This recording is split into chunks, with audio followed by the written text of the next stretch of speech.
In the preceding lecture, we were discussing the nature, the importance, and the centrality of honest search for truth, for reality, confronting every human being.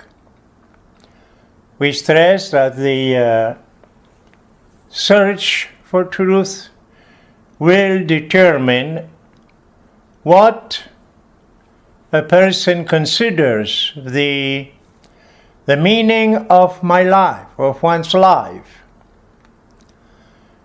We stress that it is inevitable duty of every individual, especially in our times, to determine, to search for oneself, and that this enterprise of search demands courage to think for oneself.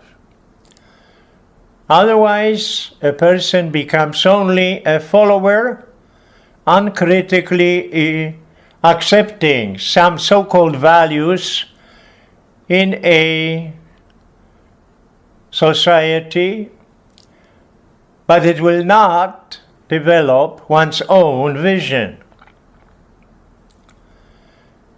This lecture number 2 deals with the beginnings, the very origin of Western philosophy.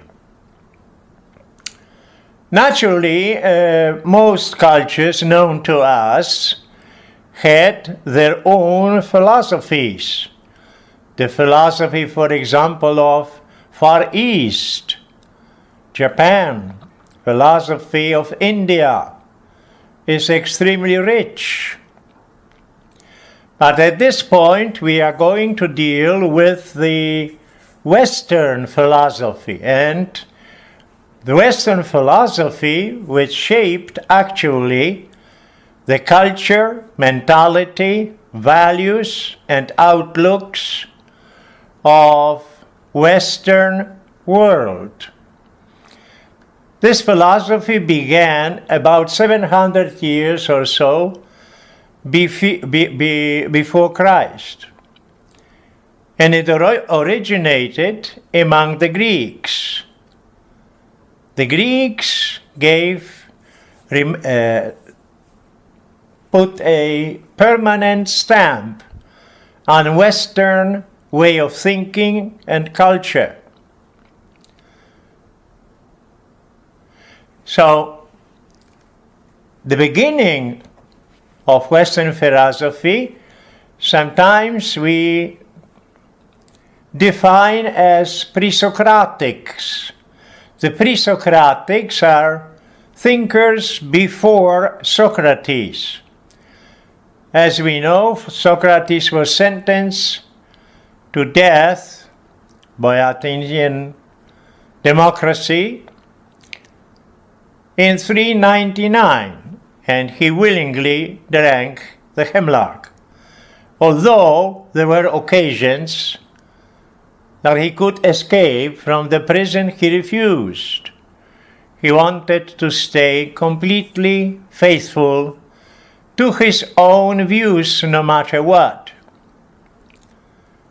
This is why we talk even today about his famous saying, "An unexamined life is not worth living." But before Socrates, there were so-called pre-Socratic thinkers. They were the first metaphysicians. The primary interest of pre-Socratic thinkers was how to discover the underlying, the most real reality, as distinguished from visible, tangible, sensually perceptible phenomena. They tried to give answers also about the ultimate causes of things. And in this sense, they already sketched, so to speak, the most fundamental questions which became, for centuries, the very center of Western thought, of Western thinking.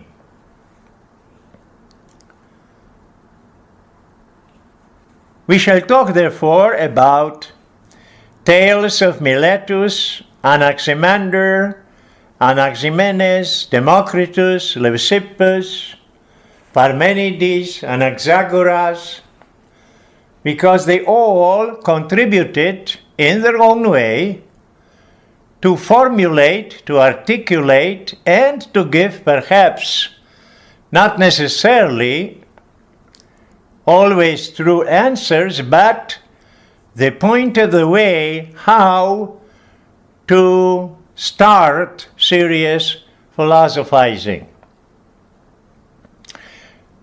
For example, Thales of Miletus came to the conclusion after long reflection that all things actually come from water. This may seem very much, and it is really perhaps, sort of naive answer. But it remains true that water is extremely widespread element. We know the chemical composition, we know the necessity of water, for example, for human life. So although Thales was perhaps somewhat naive in his answers, he was not very much off the point.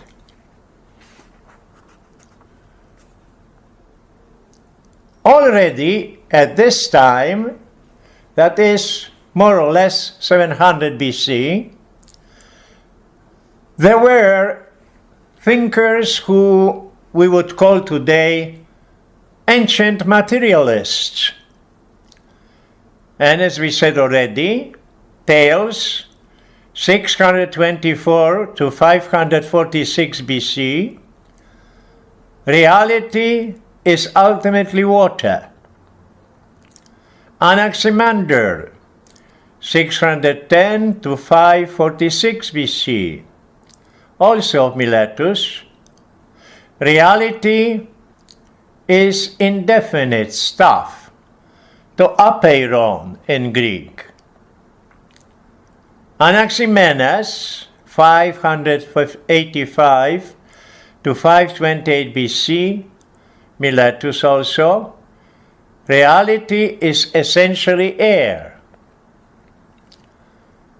Then we have Heraclitus, a very important thinker. Heraclitus of Ephesus, 536 to 470 BC. According to him, reality ultimately is fire. The reason why Heraclitus gave such an answer is that according to him, there is nothing stable in this world. All things are nothing but constant flowing change. You cannot step into the same river twice. In other words, fire seemed to him to be the metaphysical underpinning of the constant flux of phenomena, change. He denied that there is anything stable. And finally, we have the first atomist, Democritus of Abdera. According to Democritus, all reality is built of very tiny atoms. Nowadays we are very familiar with the word atoms, atomic energy, and so on and so on. Even today there are people of very similar convictions. Ultimately, all is material. It consists of those tiny, subatomic even, particles which we somehow universally call matter. Those atoms, according to Democritus, are falling, so to speak, downwards in space. And sometimes they deviate from the straight lines, and we have collisions and unifications of atoms into visible, tangible bulk of what we call phenomena. Materialism, of course, we know, is alive very much also today. Some physicists, some scientists would, of course, also agree, with corrections, of course, with Democritus. His disciple Leucippus also preached the same. Materialism ultimately is a metaphysic of matter. All things are matter. There is nothing else, only matter in movement. And we know in recent times the theories of what matter is are familiar almost to anyone beginning with high school. However, if we really start thinking about it, the concept of matter is a very fluid concept. What do we call matter? Albert Einstein, one of the greatest physicists of all times, tried to prove that ultimately matter, if given the speed of light perhaps or more, would change into what he called pure energy. We all know the famous statement E equals mc squared. But materialism was not the only answer among the Pre-Socratics. We had other views which were of interest. For example, Pythagoras of Samos, a great geometrician, reduced all reality to geometrical figures and also to numbers. So by no means a material reality. Perfect triangles or other geometrical figures do not exist in reality outside of the human mind. So in this sense, we have immaterial acceptance, first metaphysics of reality defined as ultimately numbers. Pythagoras, 571 to 497 BC. Then we have a very famous thinker, deep thinker, Parmenides, 539 to 492 BC. Parmenides of Elea. Reality is unchanging and unknown to us. Parmenides developed the idea of being, and therefore he was against Heraclitean concept of defining reality as change and flux only. According to Parmenides, if something exists, it already exists. It doesn't have to become. And if something does not exist, it will never start existing. Simply, it has no act of existence. Therefore, according to him, becoming, change, transition, potentiality, all such ideas are simply erroneous.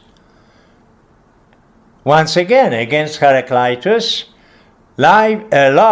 reality is not change and flux. It is stable. It is unchanging and ultimately unknown.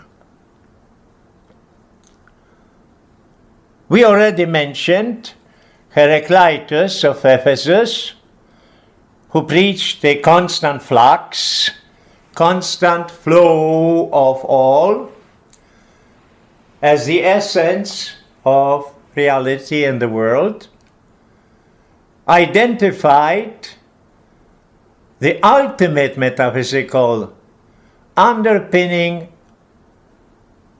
cause of all, fire, eternal fire. Most of those, as we see, pre-Socratic thinkers already posited the most essential questions which are permanent in philosophy until our days. The question, what is the most real reality? What is the ultimately real? The question, how is change related to stable beings? The question about the order of the world, or so-called, what we would today call anyhow, the laws of nature. A very interesting thinker, Alexagoras of Clasomene, Alexagoras stated that the mind ordered all things. Nous panta diekosmese in Greek. This is very significant statement, considering that he lived at the very beginnings of philosophical reflection in the West. Nous, mind, panta, everything, diekosmese, ordered all things. He noticed orderliness in nature. Of course, orderliness is obvious fact of experience. If there would be no order in nature, no sequence of regular sequence of phenomena, we would have no science. We would never be able to establish any solid scientific theories, because the very principle on which science is based is experience and orderliness, regular sequence of phenomena and activities and causes and effects.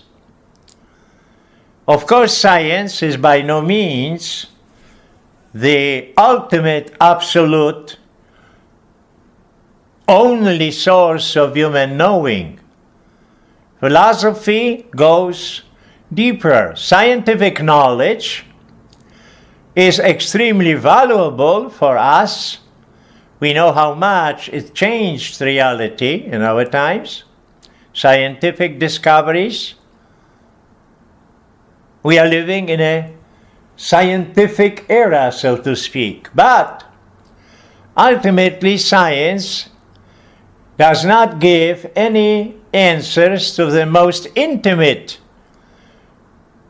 from the human viewpoint, the most important questions. For example,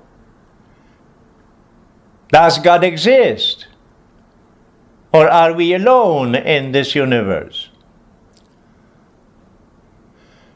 Does man have a spiritual principle in his nature, which we traditionally in religious language used to call soul, or is soul nothing but some form of matter? Was there a beginning to the universe, and how the beginning happened is the very much discussed nowadays theory of evolution.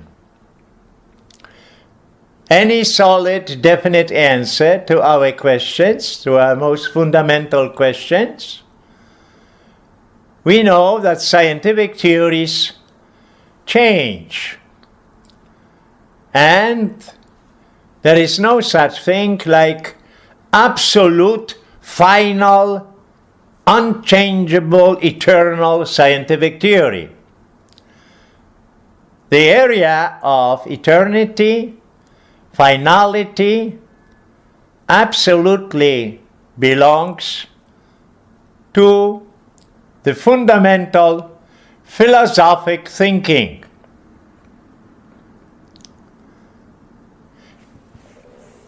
So, coming back to Anaxagoras, it was very, in a way, significant that he was able to decipher from looking at the universe, the world surrounding him, that there had to be some kind of mind, a cosmic mind, let's say.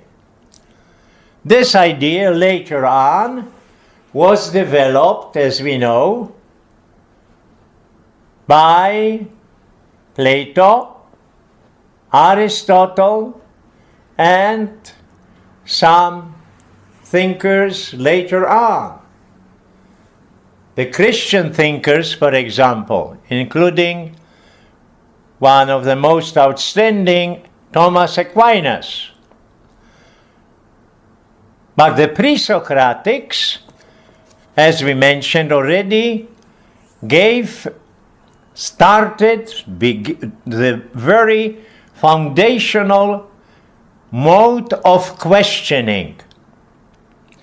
And this is very essential contribution.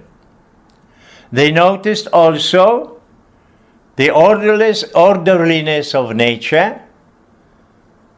They tried to answer the problem between stability and flux in nature, and they developed, in a way, the very first ways of how to ask philosophical questions. Naturally, they were by no means perfect, but it is important to realize that the Pre-Socratics were the originators of what we call Western philosophy. Of course, at this point, we are dealing with ancient philosophy, and later on, we shall deal with medieval. But we are not talking at this point about modern philosophy. We have to go, so to speak, step by step. Generally speaking, philosophy can be divided into those three phases of development. ancient pre-Socratics, including Plato, Aristotle, Socrates, and then medieval people like Augustine, for example, later on Thomas Aquinas, and modern philosophy, the period in which extends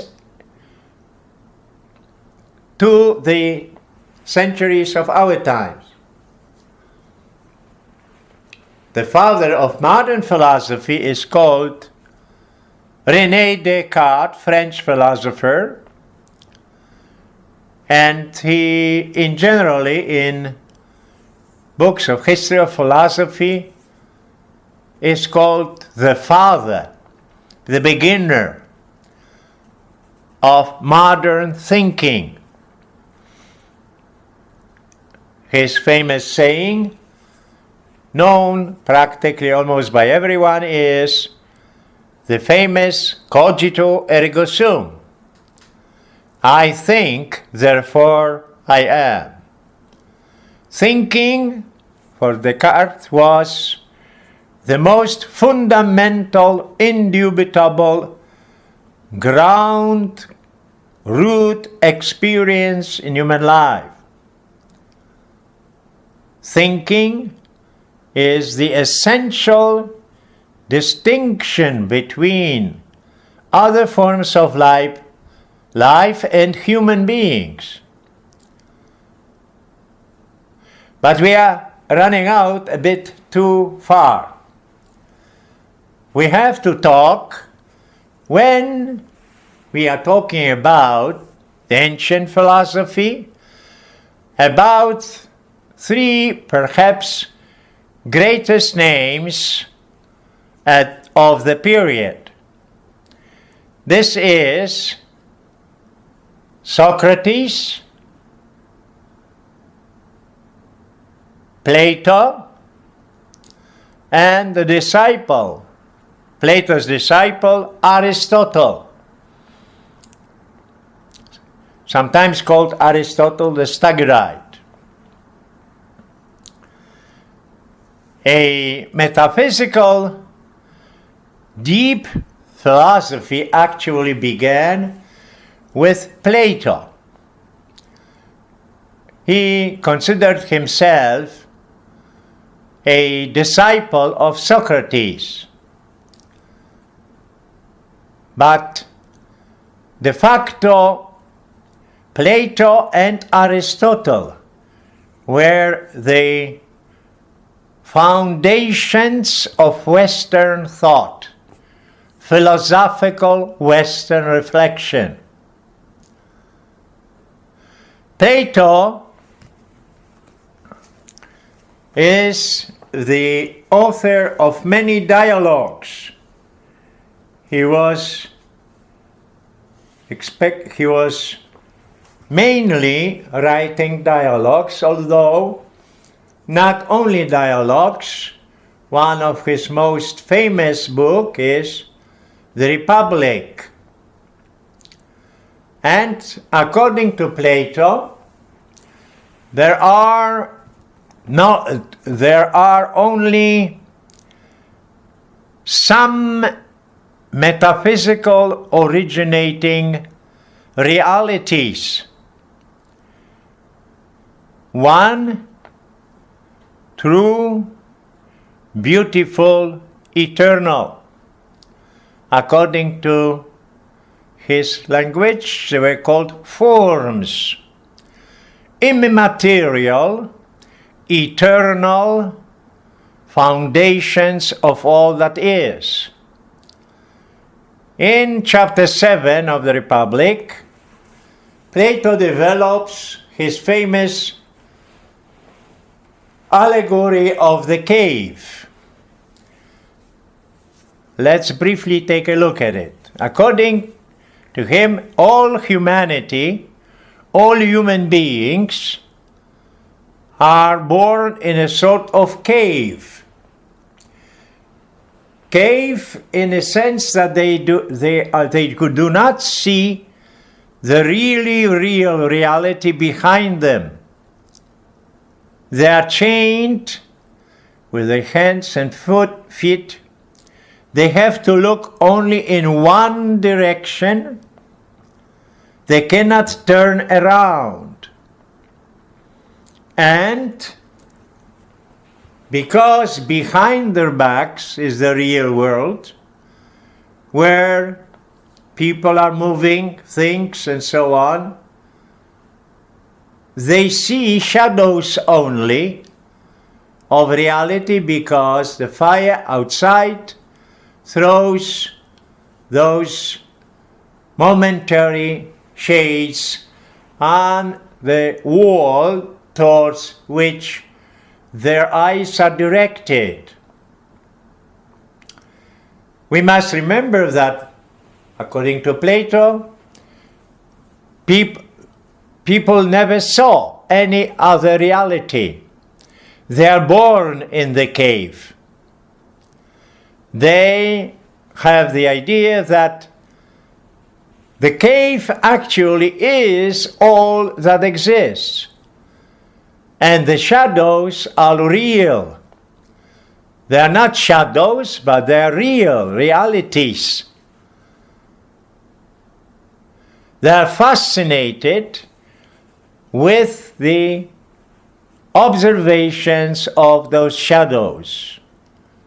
Cave mentality, let's say. But this is not knowledge according to Plato.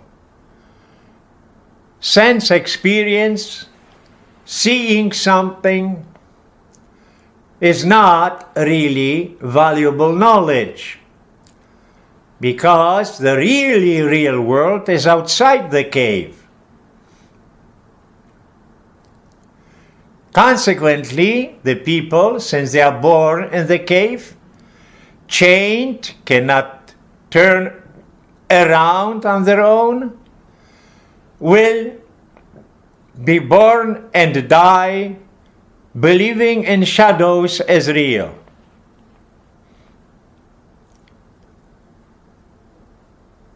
Now, let's say that Plato continues, we take somebody sent to the cave, and he will address the people there.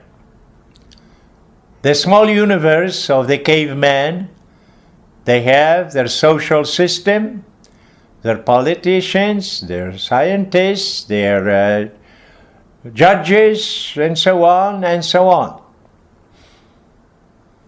And this man, coming from the really real world, from outside the cave, starts talking to these people.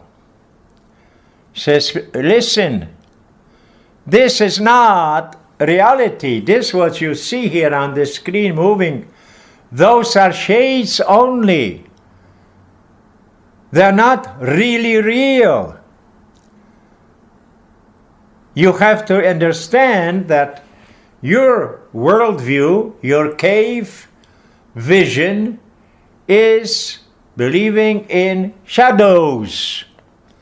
You are being deceived, believing that you really have any solid knowledge.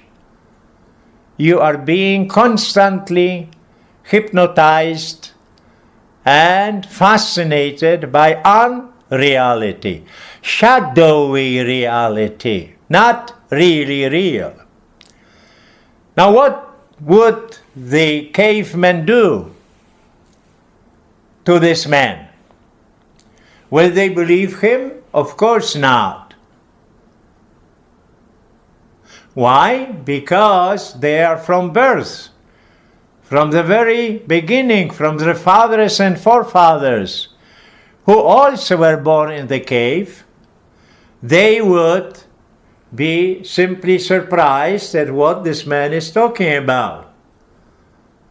They never would understand the story which this newcomer tries to convey to them. they would finally get bored and angry at him. Why? Because he would undermine their inborn, old, assimilated ways of thinking and believing. He certainly will be in trouble. Soon enough, they would consider him a dangerous pervert, revolutionary, who must somehow be either removed or, if need be, executed. Why? Because he's a disturber of the peace. He's talking about some strange something which of course cannot be true according to the cave people. And similar stories, not literally similar, but we know very well that people who are going against the grain, people who have the guts and courage to think for themselves, people like this very often are being considered enemies of the state, of society, of order, and they are either tortured, imprisoned, or executed. There are many examples which I could deduce here. We can think of, for example, recently about Mahatma Gandhi, a man who almost alone freed India from British occupation, gave independence finally to Indians. He was murdered by his own. We can think about great martyrs, the beginning of Christianity. For 300 years, Christianity was forbidden religion. At the time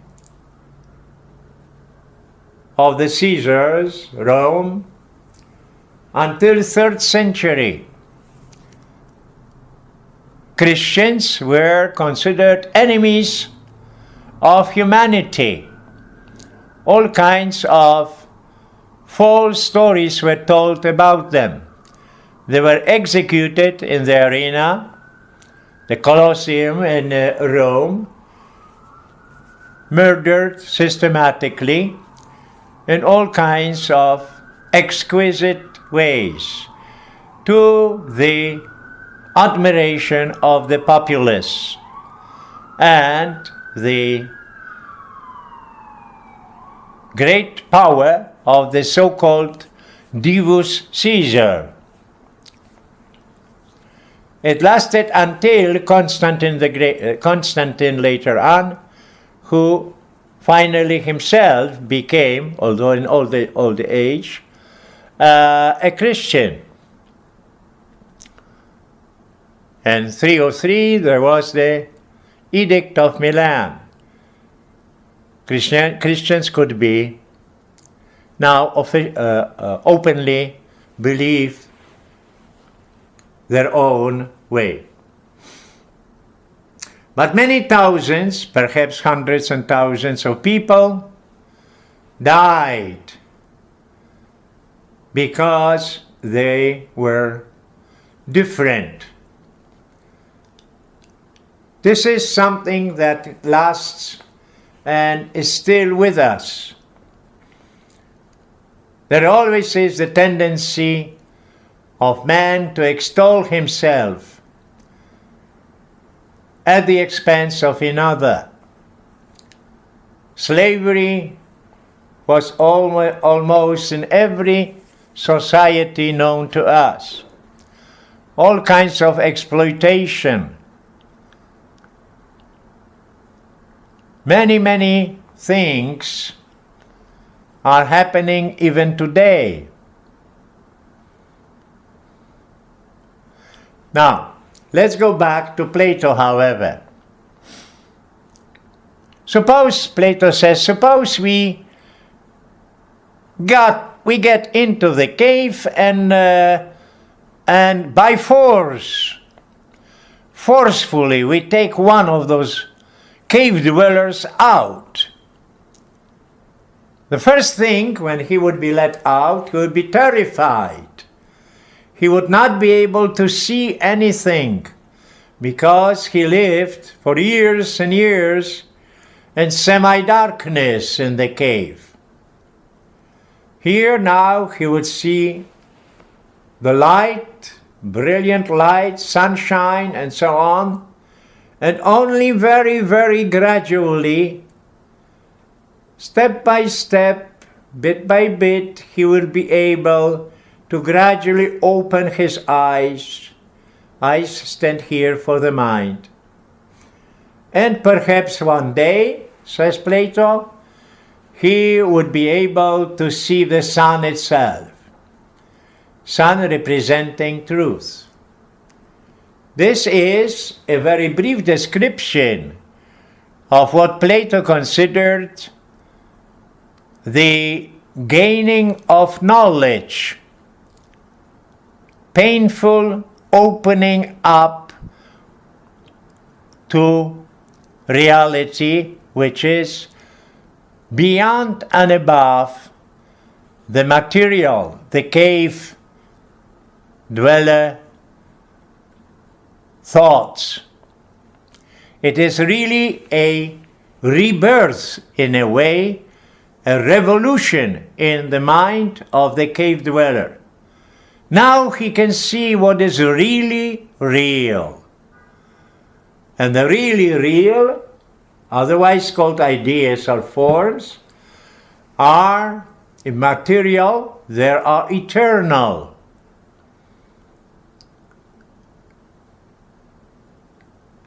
Plato had tremendous influence through centuries on Western thinking.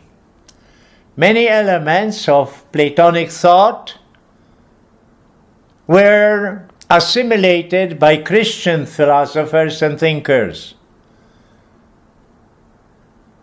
And even nowadays, there are some philosophers who say that philosophy is nothing else but footnotes to Plato. This is probably an exaggeration, but it is a statement by a very outstanding thinker of our times. But the main and the most essential, most important, perhaps one of the greatest thinkers ever, was Aristotle of Stagira. Aristotle, who for 20 years or so was listening to the philosopher, to the theories, to the statements of his master Plato. Aristotle developed a metaphysics in which all the reality, including some form of God, was already included. His philosophy,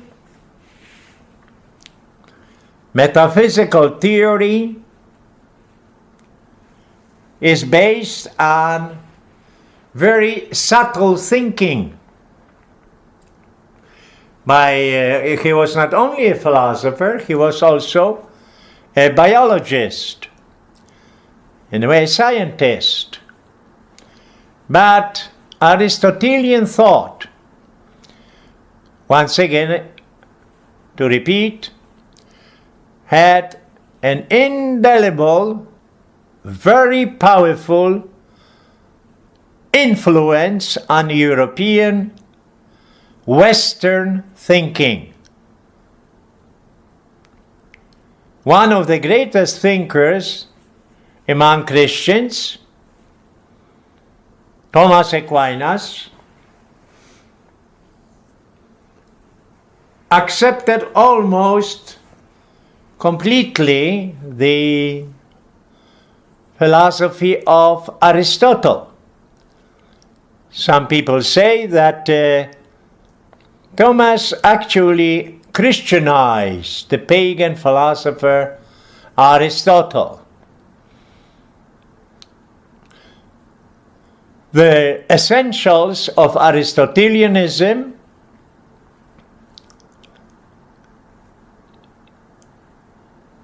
are based on the concept of causes.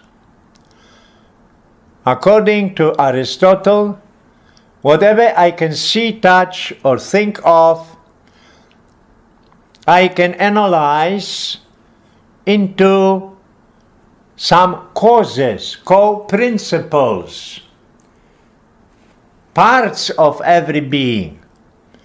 He distinguished the famous 4 kinds of causes.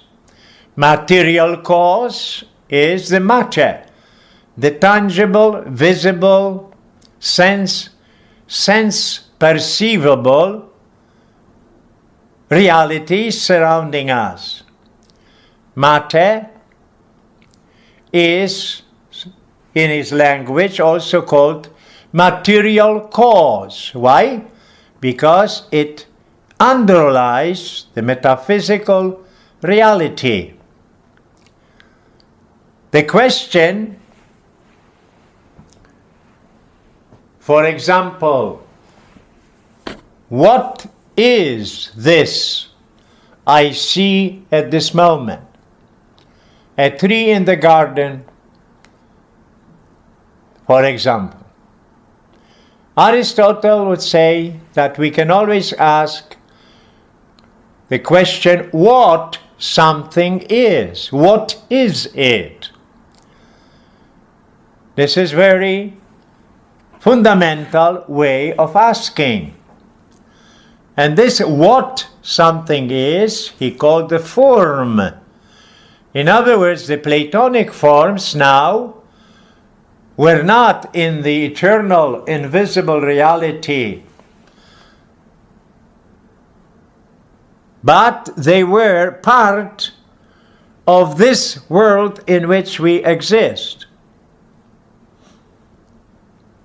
So we have here, and when I see a tree, I can analyze and discover metaphysical composition, matter, the tree is material. I can see it, touch it, hit it, and so on. It is material. It has material cause. But it is not a dog, a tarantula, or a seagull. It is a growing tree. And this growing tree is precisely the formal cause, the answer to the question, what is there standing in the garden? We can ask the same about anything whatsoever that we in some way or other experience or think about. What is it? So we have the double principle, metaphysical principle, material cause and formal cause. There are 2 other causes in Aristotelian philosophy. The agent influencing other, because being for Aristotle is active, it is an act, something that is dynamically acting on others and also by itself under the action of other things, entities. That by which something is influenced and changed, we shall call effective cause. Cause that produces effects. It influences, determines, and changes other things by its activity. So we have third cause now. Efficient cause, or a cause that produces effects. And finally, Aristotle, being a biologist, observing different forms of life, he came to the conclusion that everything that we see, primarily, however, living things, are always developing from a state of possibility to actuality. For example, an acorn is nothing but an acorn, but potentially it is a very great developed oak tree. The acorn has the inner form by which, in proper conditions, becomes actively developing and tending towards its actualization. When the acorn grows into a tree, large, big oak tree, it is fulfilling its tendency, its directive purpose, its inner purposive development. This purpose of development, the dynamism in the thing developing, he called telos in Greek. This is why we have the concept of teleology in nature. A concept developed very much later on, especially by Thomas Aquinas, many other thinkers, biologists, and so on. Teleological cause, or telos. The purpose, the end of some activity. The inner flowering, actualization of the possibilities which are, let's say in our example, in this small acorn. It has the inner dynamism, the possibility to grow into a big oak tree. We could give innumerable examples from biology, especially here. For example, the sperm and the egg in human sexual union, very tiny, barely visible or invisible with the naked eye, develops into a fetus, a child, and finally mature man. It actualizes its possibility, and when a mature man is there, the telos is visible, the actualization of potencies. Now we know nowadays far more about how biological entities are constituted. We know about the helix. We know about DNA and so on. Many things like this were not known to people like, say, Plato or Aristotle. But it does not diminish their importance and their vision. Summarizing, therefore, all things are composed, material things are composed of material cause, formal cause, efficient cause, and teleological cause. Aristotle also developed his idea of divinity, of God. But the Aristotelian God was far above the universe, and because it was most perfect, in Greek it was called nous noeseos nous, thought thinking itself, perfect being, which is the cause and the reason why there is movement in this world. All things somehow desire and are moved towards this Aristotelian God, prime mover or first cause. The concept of the prime mover and first cause is still developed in Neo-Thomistic philosophy, Aristotelian philosophy, accepted by primarily believers, Christians and other religious people. God conceived as the first beginner of all things. In some religions, the idea was developed into the concept of creator. God created the whole cosmos.